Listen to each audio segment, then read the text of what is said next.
என் உறவுகள் அனைவருக்கும் அஸ்ஸலாமு அலைக்கும் வரஹ்மத்துல்லாஹி வபரகாத்துஹு. நம்ம இஸ்லாமிக் கிட்ஸ் சேனலை தொடர்ந்து பாருங்கள். லைக் பண்ணுங்கள், ஷேர் பண்ணுங்கள், கமெண்ட் பண்ணுங்கள், சப்ஸ்கிரைப் பண்ணுங்கள். மறக்காமல் பெல் ஐக்கனை கிளிக் பண்ணுங்கள். அப்போ தான் நாங்கள் போடுற வீடியோ நோட்டிஃபிகேஷன் உங்களுக்கு வந்து சேரும். வாங்க வீடியோக்குள்ளே போகலாம். போர், கலவரம், குழப்பங்கள் ஏற்படும் போது ஓத வேண்டிய துவாவை பற்றி இன்றைக்கி பார்க்கலாம்.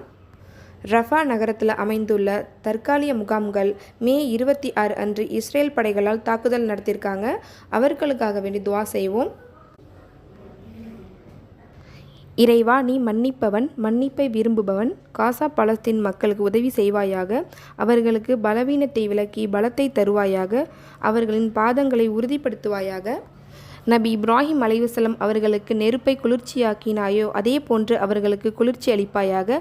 அவர்களின் நடுக்கம், திடுக்கம், கவலையை விலக்குவாயாக. மேலும் உதவி செய்வோரில் உன்னை விட பெரிய உதவியாளன் யாருமில்லை. எனவே அவர்களுக்கு நீ உதவுவாயாக. ஆமீன். அவர்களுக்காக பிரார்த்தனை செய்வோம். எனவே அவர்களுக்காக இந்த துவாவை நாம் அதிகமாக ஓதலாம்.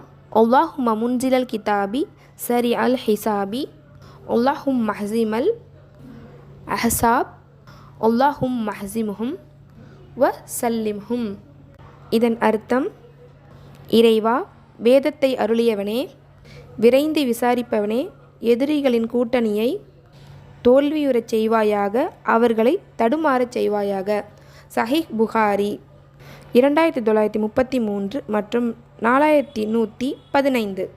அடுத்த துவா, அல்லாஹும்ம முன்சிலல் கிதாபி வ முஜ்ரியஸ் சஹாபி வ ஹாசிமல் அஹ்சாபி ஹிஸிமுஹும் வன்சூர்னா அலைஹிம். இதன் அர்த்தம், இறைவா, வேதத்தை அருளியவனே, மேகத்தை நடத்தி செல்பவனே, எதிரிகளை தோல்வியுறச் செய்பவனே, இவர்களை தோல்வியுற செய், எங்களுக்கு உதவி செய்.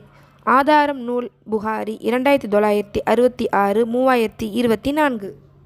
மேலும் நம்ம சேனலை தொடர்ந்து பாருங்கள், சப்போர்ட் பண்ணுங்கள். அஸ்ஸலாமு அலைக்கும் வரஹ்மத்துல்லாஹி வபரகாத்துஹு.